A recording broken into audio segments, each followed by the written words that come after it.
Bismillahirrahmanirrahim. Assalamualaikum warahmatullahi wabarakatuh. Balik lagi kita di channel Sumber Dakwah Official. Nah, mana nih? Kemarin yang menghina Presiden Prabowo Subianto katanya presawit. Ah, sini, datang. Sini, simak baik-baik nih. Kalian tahu nggak sekarang? Itu negara di Asia Tenggara, bahkan negara Australia, negara sekelas Australia, negara tetangga kita itu sekarang sedang mengalami kelangkaan BBM. Bahkan di negara Singapura sekarang itu sudah mencapai 58.000 per liter. Sedangkan di negara kita yang kemarin anak Abah Hina katanya menyesal menjadi WNI, itu sekarang masih belasan ribu rupiah. Buktinya kemarin kalian bisa mudik dengan lancar, dengan nyaman. Tentunya jangan kalian lupa juga jasa presiden sebelumnya, yaitu jalan tol berkat Pak Joko Widodo. Pertanyaannya, kenapa negara kita tidak ikut hancur? Itu karena keberanian Presiden Prabowo yang sudah mencampurkan minyak sawit ke bensin, ke BBM. Itu bahkan sudah mencapai 40%. Jadi yang kalian hina sawit nyawit itu, berkat sawit dan yang nyawit itulah negara kita bisa hemat ratusan triliun tanpa harus membeli jutaan ton dari luar negeri. Jadi tolonglah Tuan Abah agak cerdas lah. Saya tahu kalian kebanyakan makan angin. Tapi jangan sampailah terkena angin duduk. Nah, semalam ada yang bikin ngakak. Kalian tentunya sudah tahu kan, ada yang sibuk klarifikasi, padahal kita tahu itu yang bikin framing itu pengacara mereka sendiri, pengacara tertampan, yaitu Om Tom. Ini jujur sih, lama-lama gue curiga dengan gerombolan ini. Mereka yang bikin framing sendiri, terus pengikutnya sendiri yang panik, terus klarifikasi. Jadi tujuannya itu ya agar mereka terus merasa tersakiti dan terzolimi, agar seolah-olah Pak Jokowi lah orang yang paling jahat di negeri ini. Negara luar, negara lain sedang sibuk menghadapi ancaman krisis energi. Kok kalian masih sempat-sempatnya mempermasalahkan ijazah Pak Jokowi? Aduh. Oke, langsung kita belajar tanpa berlama-lama. Bismillahirrahmanirrahim. Let's go. Secara keilmuan ini valid ya. Ini valid secara keilmuan. Siapa yang menyatakan valid? Bukan kami, tapi peer reviewer. Para review ya, yang mana orang-orang tersebut adalah orang-orang yang betul-betul pakar di bidangnya. Dari dua orang yang kami bisa sebutkan, yaitu satu Profesor Tono Saksono dan yang kedua adalah Dr. Ridho Rahmadi.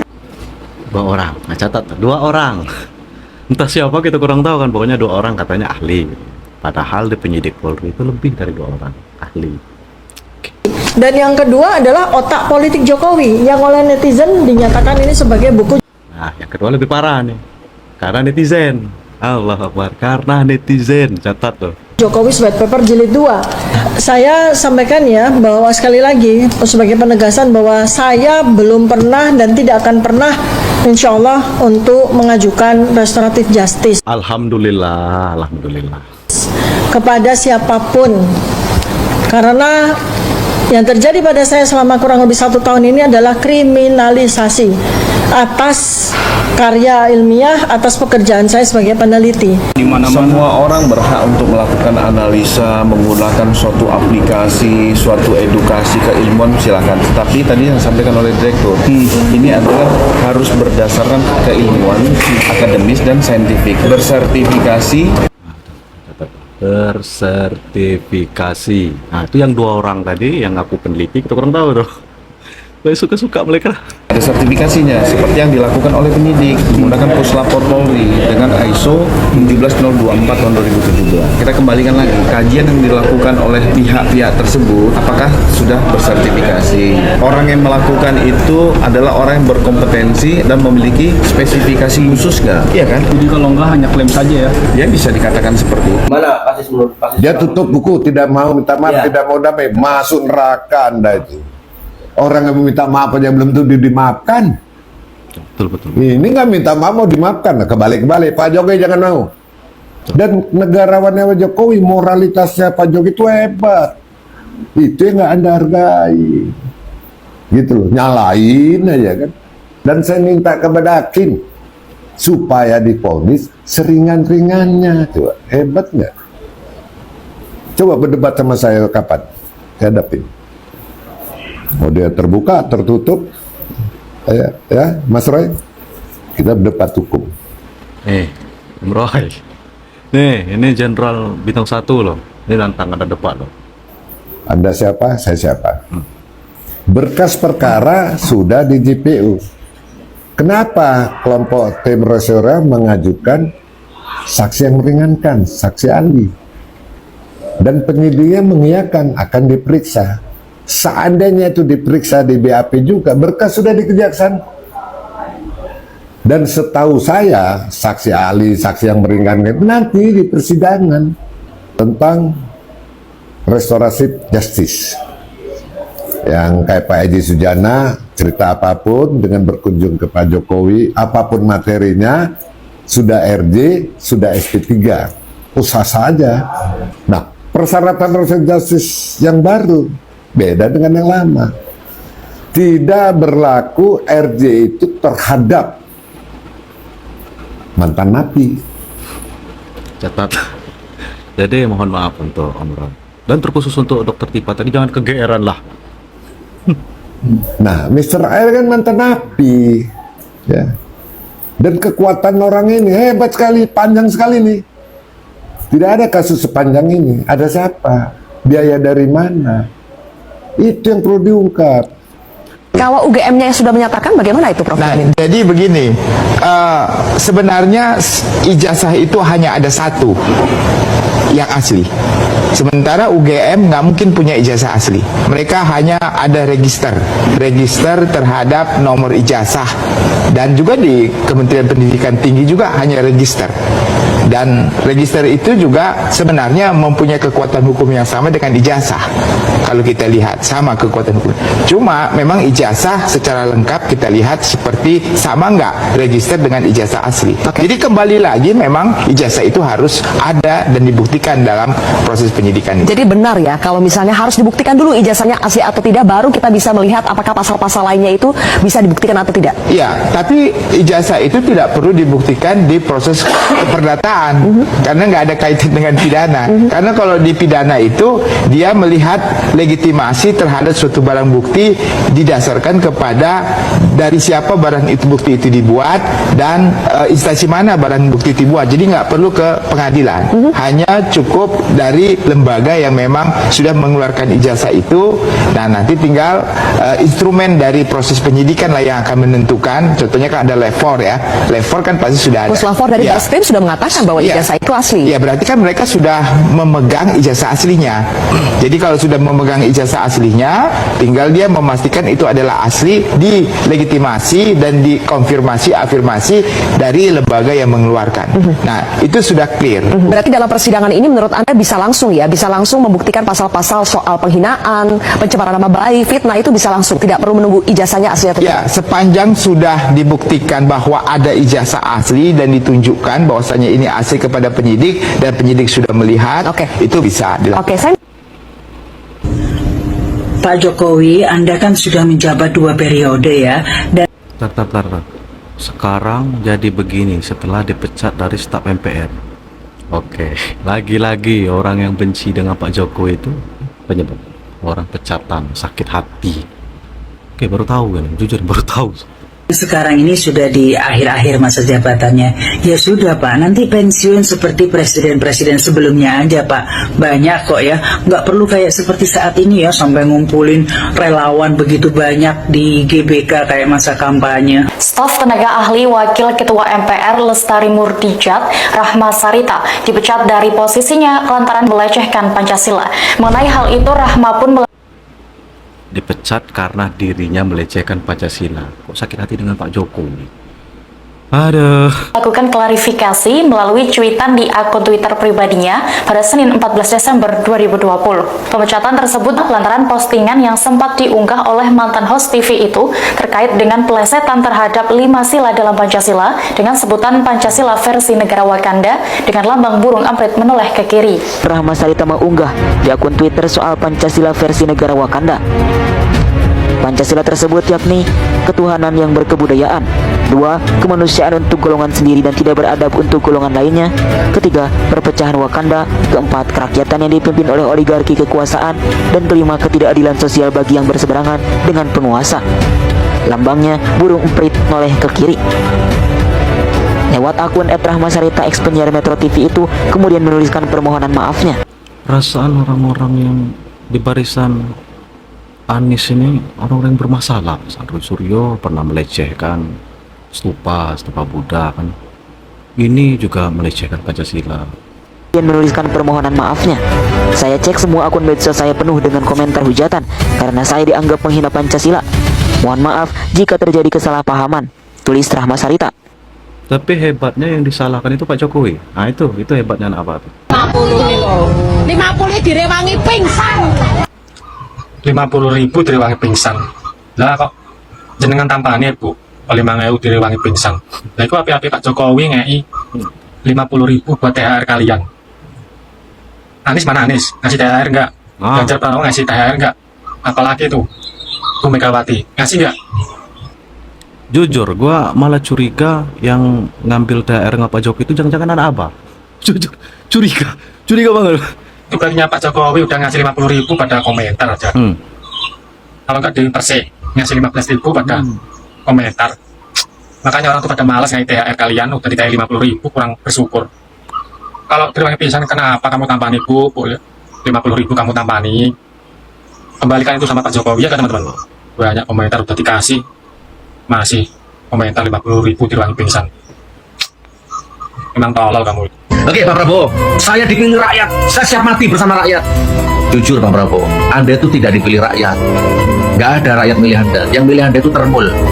Jadi kurangilah bicara, saya siap mati bersama rakyat. Nggak ada, Anda nggak siap mati bersama rakyat. Anda ini sedikit sekali kebijakan Anda kepada rakyat. Anda ini masih dikelilingi termul, dikelilingi pengaruh rezim terkutuk Ranatullah 10 tahun yang lalu. Longor, udah dibebasin, dikasih pengampunan, keluar dari penjara. Betul.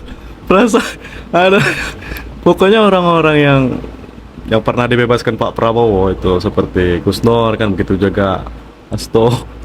Malah gue tahu berterima kasih. Ya Allah. Malah sibuk hujat lagi presiden. Mau kau dikurung lagi Nur? So-soan bilang tidak dipilih rakyat. Emang termul itu bukan rakyat Indonesia? Hah? Susah emang napi, ya kan? Mantan narapidana disuruh berpikir lihat mana ngerti, ya kan? Taunya ya pansos saja kau pansos saja. Ini kan bagian dari pansos kau kan, biar dilihat, biar nanti didukung sama anak-anak abah. Kemudian kau live TikTok, kalau nggak diundang ke podcast, sama diundang ke TV. Mau kau pansos kan Nur? Dasar manusia longor. Gue nggak merasakan eranya Bung Karno ya, gue nggak tahu beliau seperti apa, jadi gue nggak bisa menilai. Tapi gue lahir di era Pak Soeharto. Jadi gue berani bilang Pak Jokowi presiden paling berprestasi buat Indonesia. Gue masih berani bilang begitu. Kenapa? Karena jelas banget prestasinya. Seperti infrastruktur. Masyarakat kan netizen ya. Infrastruktur. Bendungan, bandara, jalan tol, rel kereta api. Ini semua hal-hal yang teknologinya udah ada dari zaman Pak SBY, tapi akselerasinya baru kita rasakan di era Pak Jokowi. Itu salah satu. Tuh catat tuh, teknologinya sudah ada di era Pak SBY, tapi dilaksanakan di era Pak Jokowi. Catat baik-baik tuh. Banjir besar kita ini selalu hari libur. Oh gitu. Ini kalau bukan Anies, Gubernur Soleh, doanya ini terjadi. Oke, kayak pawang ini abahnya kan, doa, oke. Pawang. Di Senin, Selasa, Rebo. Bukan semua hari sama baiknya Bang. Kalau Bukan, banjir. kalau hari libur, weekend juga hari libur tidak mengganggu kerja. Pelayanan masyarakat tidak diganggu. Devisa Jakarta hari libur biasa ke puncak, kemana-mana di rumah, belanja di warung. Oke, berarti hari Minggu banjir, boleh banjir. Akibat kebanyakan makan angin. Berarti judulnya tamu tak diundang dong. Mantan Gubernur DKI Anies Baswedan tiba-tiba muncul di acara halal bihalal yang diadakan oleh Partai Demokrat. Persis kayak jelangkung perasa. Di Cikeas Bogor yang diadakan oleh Presiden Republik Indonesia ke-6 Susilo Bambang Yudhoyono. Wasekjen Partai Demokrat Renanda Bakhtar mengatakan bahwa pihak panitia tidak mengundang Anies Baswedan. Walaupun tidak mengundang Anies Baswedan, Renanda Bakhtar mengatakan bahwa sebagai tuan rumah yang baik itu tetap memperlakukan tamu dengan baik. Renanda Bakhtar juga mengatakan bahwa tidak ada obrolan khusus dalam kunjungan Anies Baswedan tersebut. Kok bisa-bisanya ya nggak ada undangan tapi datang ya Mas Anies nggak diundang datang guys, coba komen di kolom komentar.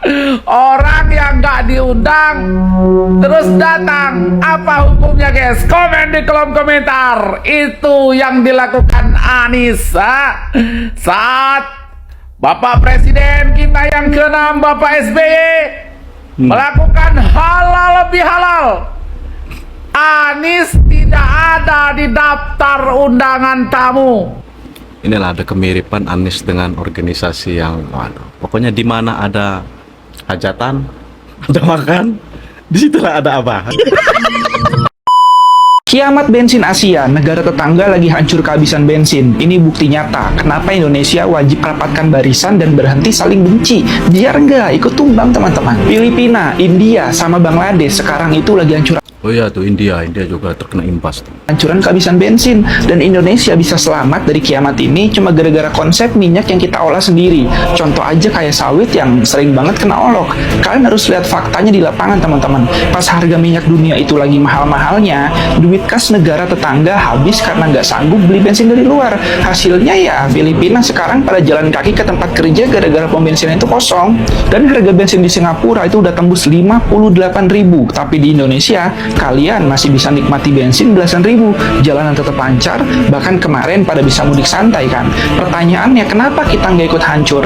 Karena kita bikin aturan berani buat nyampur bensin pakai minyak sawit yang sekarang ini udah nyampe 40%. Pakai sawit sendiri bikin negara kita hemat 130 triliun dan nggak perlu beli jutaan ton bensin dari luar negeri. Malah minyak jelantah sisa gorengan sekarang itu dilarang dijual ke luar negeri biar bisa diolah jadi bahan bakar pesawat. Dan targetnya kan tahun ini kita full pakai barang sendiri serta stop beli minyak dari luar 100% teman-teman. Makanya aneh gitu loh kalau masih ada orang yang level bencinya ini udah kronis dan malah doain negaranya hancur. Ini gila sih. Kalau Indonesia beneran krisis, kalian semua bakal ikut miskin dan kelaparan. Kita semua kena teman-teman. Bukan malah jadi jagoan nyumpahin. Kita wajib kuat dan bersatu sekarang karena badai di luar sana itu lagi parah. Dan caranya gimana? Kita harus kompak jaga rumah kita Indonesia NKRI. Di tengah situasi dunia yang tidak baik-baik saja, at least kita punya presiden yang sangat-sangat pro rakyat. Alhamdulillah ya, dari kemarin Lebaran sampai hari ini, Kamis 26 Maret 2026, harga BBM di Indonesia masih stabil. Di saat negara-negara lain harga BBM-nya naik secara signifikan, bahkan di Filipina sudah menyatakan status darurat energi nasional, di Indonesia kemarin Lebaran, kita semua bisa mudik dengan tenang. Harga BBM masih stabil. Alhamdulillah ya, semoga kondisi seperti ini masih bisa dipertahankan. Amin. Tapi setelah Bapak ketemu langsung, kalau Gus Dur dulu mengatakan kan presiden yang paling ikhlas itu Prabowo katanya gitu. Gimana menurut Bosman gimana melihat kepribadian beliau? Apakah Pak Gus Dur menyatakan presiden yang paling apa ya istilahnya? Legowo apa? Paling ikhlas. Paling ikhlas. Iya. Mungkin iya ya. Karena Pak Hasan Nasbi juga ngaku dia dulu adalah penyerang keburukannya Pak Prabowo, diangkat jadi menteri juga tuh gitu ya. Nih dengar nih, seorang Bosman Mardigowe, beliau secara apa itu kesatria mengakui ya memang gitulah keikhlasan Presiden Prabowo Subianto. Jadi bukan karena terus kita merawat kebencian jadi susah buat kita berpikir jernih. Jadi ya itulah beliau ya yang tidak mempermasalahkan tidak mempermasalahkan masa lalu ya, yang penting masa depan gitu. Kalau orang yang paling ikhlas kepada rakyat Indonesia itu Prabowo. Ikhlasnya seperti apa, Gus? Nah, ya banyak lah. Yang dia bikin itu menunjukkan betapa dia ikhlas betul kepada rakyat Indonesia. Nah, sudah. Pokoknya tidak memilih Abah Anies Baswedan sudah menyelamatkan negeri ini dari kehancuran. Contohnya tadi tuh, masa iya hari Minggu boleh banjir? Yang seharusnya pemimpin itu harusnya memikirkan rakyatnya agar tidak terkena bencana, bukan mentang-mentang hari Minggu banjir. Jadi tiap hari Minggu banjir tuh. Bayangkan tuh, kalau Abah menang, ini satu Indonesia nih, bukan aja Jakarta, setiap hari Minggu banjir karena air tak punya KTP gitu. Nah, saya akhiri pokoknya selalu support, selalu dukung pemerintahan Presiden Prabowo dan Mas Gibran. Tentunya jangan mudah termakan isu hoax, termakan narasi, termakan opini dari oknum yang mempunyai agenda politik tentunya. Apalagi kabarnya ada juga nih yang katanya bocor pendanaan dari itu Soros. Jadi harus waspada. Dah, saya akhiri. Wassalamualaikum warahmatullahi wabarakatuh.